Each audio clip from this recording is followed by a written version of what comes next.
Maranatha, the Lord is coming. A devotional by Ellen G. White. May 14. Prejudice on the increase. Marvel not, my brethren, if the world hates you.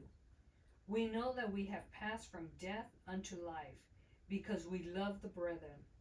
He that loveth not his brother abideth in death. 1 John 3:13 and 14.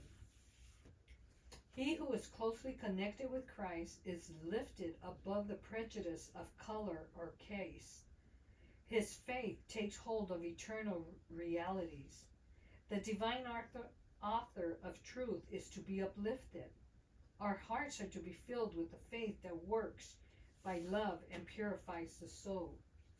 The work of the Good Samaritan is the example that we are to follow.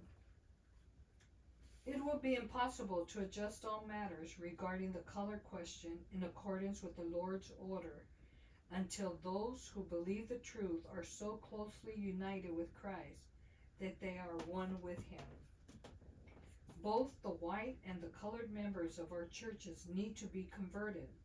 There are some of both classes who are unreasonable, and when the color question is agitated, they manifest unsanctified, unconverted traits of character. Quarrelsome elements are easily aroused in those who, because they have never learned to wear the yoke of Christ, are opinionated and obstinate.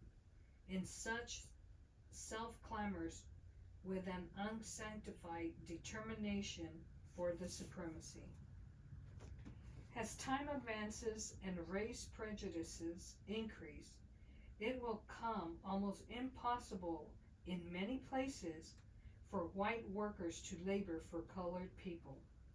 Sometimes the white people who are not in sympathy with our work will unite with colored people to oppose it, claiming that our teaching is an effort to break up churches and bring in trouble over the Sabbath question.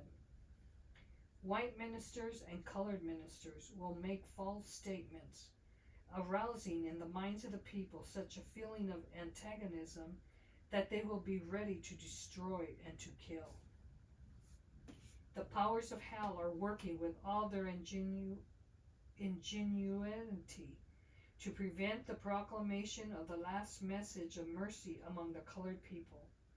Satan is working to make it most difficult for the gospel minister and teacher to ignore the prejudice that exists between the white and the colored people. Let us follow the course of wisdom. Let us do nothing that will unnecessarily arouse opposition, nothing that will hinder the proclamation of the gospel message.